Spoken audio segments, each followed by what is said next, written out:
सभी दर्शकों का बहुत बहुत स्वागत है। आप देख रहे हैं सीमांचल न्यूज़। आज हम जो है किशनगंज की विधानसभा नंबर 54 में मौजूद हैं और एक ऐसे अजीम शख्सियत से आपको मिलाने जा रहे हैं जो आज से 4 या 5 दिन कबल किसी दूसरे पार्टी में बिहार प्रदेश कोषा अध्यक्ष थे, मोहम्मद इसाक आलम साहब, लेकिन अभी जो है किसी और पार्टी में उम्मीदवारी दे करके आज जनता के बीच में जो है एक रसूख बना रहे हैं अपने इंतखाब को लेकर के, चुनाव को लेकर के। आखिर क्या मामला है कि जो है आज 2 दिन 4 दिन कबल किसी पार्टी में कोषाध्यक्ष होने के बावजूद आज किसी दूसरे पार्टी में चुनाव लड़ रहे हैं। ये जो है क्या इसके पीछे वास्तविकता है, क्या हकीकत है, इनसे हम लोग जानने की कोशिश करेंगे। सर, ये बताया जाए कि आप जो है एक फेमस चेहरा हैं, इससे पहले भी क्या एक पार्टी में जिला अध्यक्ष या प्रदेश में लड़ा चुके हैं और आज जो है चुनाव लड़ रहे हैं जनसुराज पार्टी से। तो ये जो है क्या माजरा है, इसकी क्या हकीकत है, बताइए। देखिए, मैं कांग्रेस का जिला अध्यक्ष रहा 2006 से लेकर 2015 तक और कंटिन्यू 15 में जब बैरिस्टर साहब आए तो जब सीमांचल की वो बात कर रहे थे, सीमांचल की बदहाली की बात कर रहे थे, तो हम लोगों ने कांग्रेस छोड़ करके MIM ज्वाइन किया, जबकि उस समय कांग्रेस में मैं बहुत ऊंचे पद पे और काफ़ी लोकप्रिय भी था और काफ़ी लोग मुझे चाहते थे, काफ़ी लोग हमारे पदाधिकारी थे।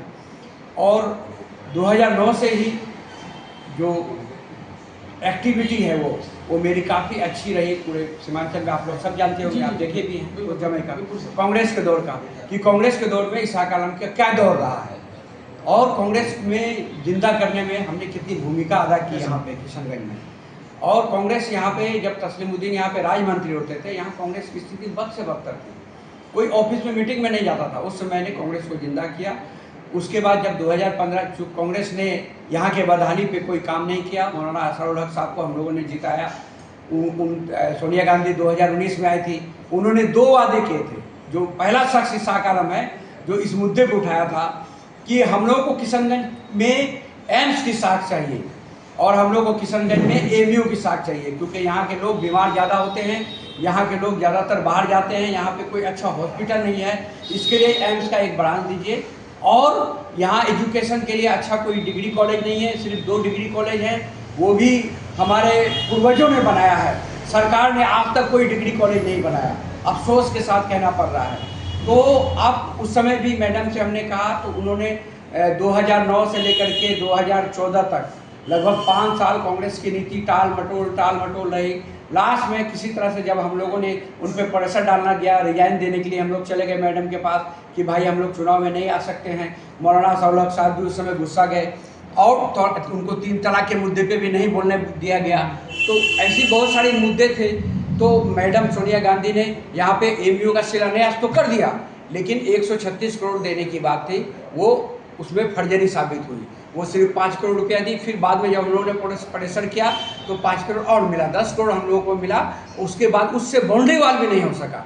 वो हमारे फिराक साहब DM थे उस समय, उन्होंने किसी मत से उनको बाउंड्री वाल करा करके बेचारे ने शुरू कर दिया किसी तरह से, लेकिन आज बंदी के कगार पे है। आज हमारे यहाँ कोई अच्छा हॉस्पिटल नहीं है, आज कोई अच्छा स्कूल नहीं है। तो मुझे लगा कि बैरिस्टर असदुद्दीन ओवैसी साहब हैदराबाद में काफ़ी अच्छी हॉस्पिटलें हैं, काफ़ी अच्छे कॉलेजेस हैं, काफ़ी अच्छे इंडस्ट्री है वहाँ पे, वो हैदराबाद से कुछ ला के यहाँ हमारे सीमांचल को तोहफा दे सकते हैं। हम लोगों ने लबैक किया, उनको मदद किया, उनके साथ जुड़ गए। 10 साल तक कंटिन्यू रहे, 10 साल तक ईमानदारी के साथ रहे, कभी टिकट नहीं मांगा।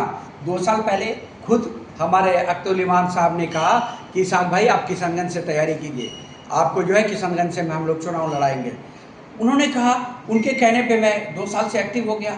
पार्लियामेंट के चुनाव में पूरा तन मन धन से उनके लिए काम किया, हर तरह से उनके लिए मदद किया। 1 रुपया भी वो नहीं बोल सकते कि इसाक आलम की गाड़ी में 1 लीटर तेल नहीं बोल सकते कि उन्होंने डाला होगा। हर तरह से मदद किया। आप हैबर साहब का बयान भी सुन लिए होंगे कि मैंने पार्टी के लिए क्या क्या कंट्रीब्यूट किया। मैं हर बात को खोल करके नहीं बोलता, बस अल्लाह इंसाफ करेगा। मैं MIM के साथ ईमानदारी से था और उन्होंने पार्टी ने मुझे कैंडिडेट नहीं बनाया, वो अल्लाह इंसाफ करेगा, मैं अल्लाह पे छोड़ता हूँ। अब जनसुराज पार्टी ने मुझे दिल से लगाया है, मैं जनसुराज की बात करता हूँ। जनसुराज एक बहुत ही अच्छी पार्टी है और ये 243 सीट पे लड़ रही है पूरे बिहार में, और ये नया बिहार बनाना चाहते हैं। हमारे जनसुराज की जो संस्थापक हैं प्रशांत किशोर जी की जो सोच है, वो कुछ सोच लेकर के इस पार्टी को बनाए हैं। आज बिहार में हमारे करोड़ों मजदूर दिल्ली और पंजाब, हरियाणा, गुजरात उससे बुरा हाल तो हमारा किशनगंज का है। हमारे हर घर से 2 बच्चे बाहर में जाके काम करने को मजबूर हैं।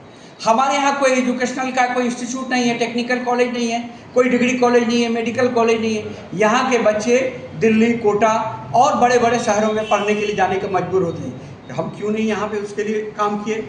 हम लोगों ने तो झोलियाँ भर भर के दी। हमारे वोट से जो है लोग केंद्र में मंत्री बने। बीजेपी के हमारे शाहनवाज साहब मंत्री रहे, रफीक साहब मंत्री रहे, हमारे स्टेट में काफ़ी लोग मंत्री रहे, बिहार में मंत्री रहे। तो जब मंत्री कोई होता है तो वो एक सरकार होता है, वो अगर चाहे अपने इलाके में तो अमन चमन कर सकता है। लेकिन इन नेताओं की एक ही साजिश थी कि यहाँ के लोग अशिक्षित रहें, यहाँ के लोग बेरोजगार रहें और यहाँ पे कोई हेल्थ सेक्टर नहीं बने।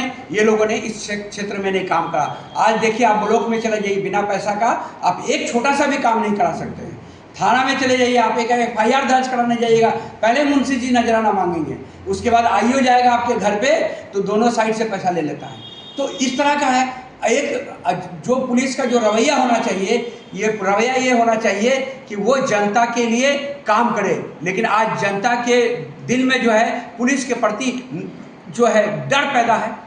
तो आखिर ये डर क्यों पैदा किया गया? हमारे नेताओं के द्वारा। ब्लॉक में जो धांधली हो रही है, हमारे नेताओं ने कभी नहीं आवाज़ उठाया। हम जिनको जनप्रतिनिधि बना कर भेजे।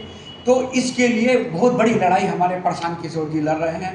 प्रशांत किशोर जी को आप मजबूत कीजिए और इंशाल्लाह उनको 100 से ऊपर सीट आएगी। और बिहार में हम सब का वादा है कि बिहार में बिना प्रशांत किशोर जी की कोई सरकार नहीं बनने जा रही है।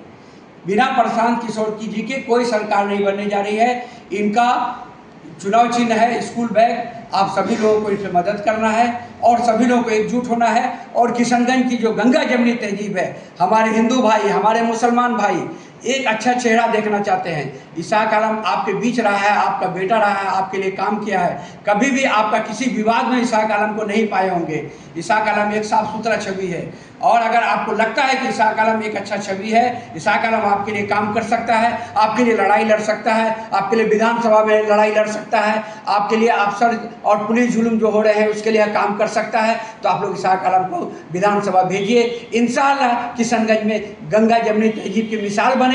यहाँ पे स्कूल बनेंगे, यहाँ पे कॉलेज बनेंगे, यहाँ पे जो है एक अच्छी बड़ी हॉस्पिटल मैं बनाने का काम करूँगा।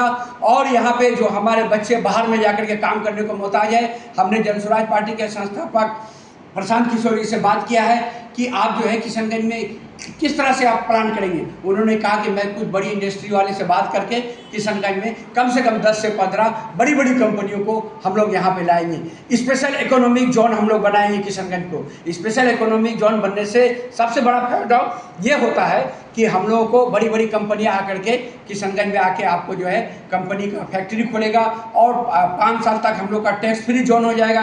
किसी तरह का ट्रांजेक्शन पे टैक्स नहीं लगेगा।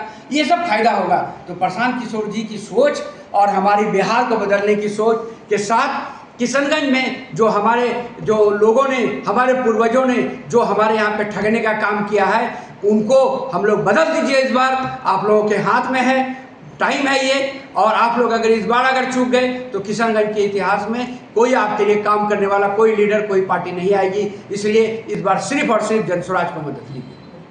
आदाब, सलाम, नमस्कार।